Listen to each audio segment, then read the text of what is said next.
Baiklah, kali ini saya akan memaparkan tentang apa itu turn taking.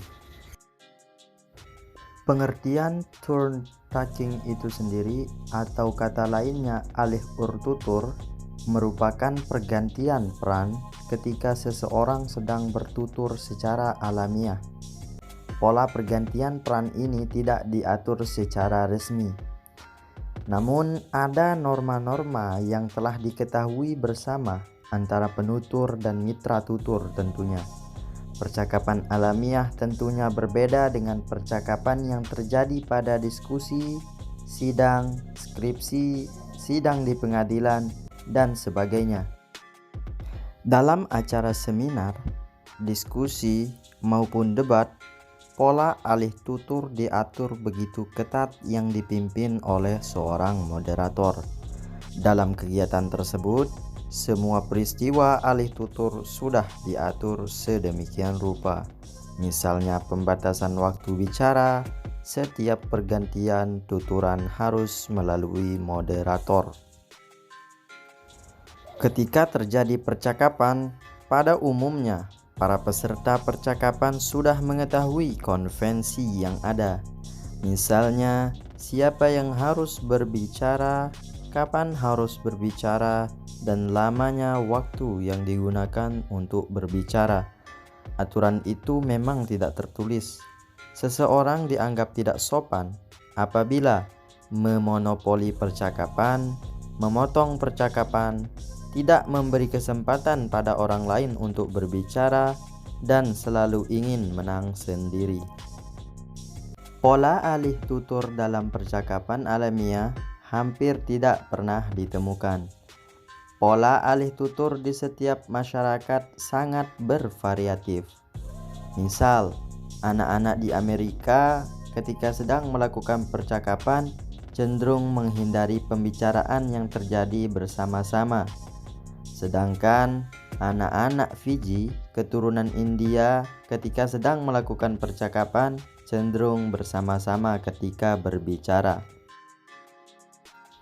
Alih tutur yang terjadi sebenarnya tergantung kemauan para peserta komunikasi.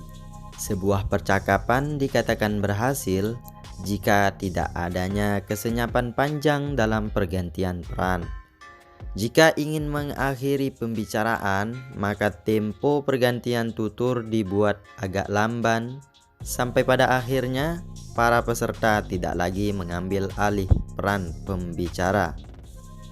Selanjutnya kita akan membahas tentang kaidah dasar turn taking. Jika pergantian pembicara peran telah ditentukan dengan menunjuk pembicara berikutnya, maka peserta yang ditunjuk berhak untuk berbicara. Jika pergantian peran tidak ditentukan sebelumnya, maka peserta percakapan itu akan menentukan sendiri pada giliran berikutnya, setelah pembicara yang terdahulu memberikan kesempatan pada peserta yang lainnya. Jika pergantian tutur tidak ditentukan sebelumnya dan peserta yang lain tidak mengambil inisiatif untuk mengambil alih pembicaraan, maka pembicaraan yang terdahulu dapat melanjutkan kembali pembicaraannya. Selanjutnya, pasangan ujaran terdekat. Pasangan ujaran terdekat dapat terjadi jika tuturan seseorang dapat memunculkan tuturan lain sebagai responnya. Oleh karena itu, pasangan ujaran terdekat harus berdiri dari dua ujaran. Beberapa kemungkinan pasangan ujaran terdekat antara lain dapat dilihat pada beberapa contoh di bawah ini. Contoh sederhananya saja, ketika seseorang mengucapkan salam. Si A mengucapkan salam yang pertama, Assalamualaikum, maka B menjawab Waalaikumsalam. Salam diikuti salam. Contoh sederhana yang kita ambil selanjutnya adalah panggil yang diikuti atau diiringi dengan jawab. Si A mengatakan Dik, B menjawab ya saya mas. Yang demikian itu adalah contoh sederhana dari contoh panggil yang diikuti jawab. Contoh sederhana selanjutnya yaitu tanya yang diikuti dengan jawab. Si A contohnya bertanya, "Kemana kamu akan pergi?" Si B otomatis menjawab, "Ke Jakarta." Itu contoh dari tanya yang diikuti jawab. Contoh sederhana selanjutnya, menuduh yang diikuti nantinya entah dengan mengakui ataupun menentang. Contoh, si A bertanya, "Kamu mengambil bukuku?" kepada si B. Nanti si B akan memiliki alternatif menjawab, "Ya, maaf." Lanjut, "Kenapa? Kalau memang iya, kamu mau apa?" Sebagai jawab dari menentang. Dan opsi yang ketiga adalah tidak. Next, contoh sederhana yaitu menawari yang diikuti entah nanti menerima penawaran tersebut ataupun menolaknya. Si A bertanya, "Kamu mau kue ini?" Si B nantinya memiliki alternatif untuk menjawab dari tawaran tersebut. Entah dia akan mengatakan, "Ya, saya mau," ataupun "Tidak, saya sudah kenyang." Contoh sederhana selanjutnya yaitu memohon yang diikuti dengan entah dengan mengabulkan permohonan tersebut, menangguhkannya, menolak ataupun menentang dari permohonan tersebut. Contohnya, si A bertanya, "Bisa menolongku tidak?" Lalu respon si B bervariatif. Jika si B mengatakan iya, maka permohonan tersebut dalam tanda kutip dikabulkan. Lalu jika si B menjawab sebentar, itu artinya si B menangguhkan permohonan tersebut. Jika si B menanggapinya dengan tidak, maka permohonan tersebut ditolak. Lalu jika si B menjawabnya dengan "Apa sih mau kamu?" sebagai respon dari menentang permohonan. Selanjutnya, proses alih bicara.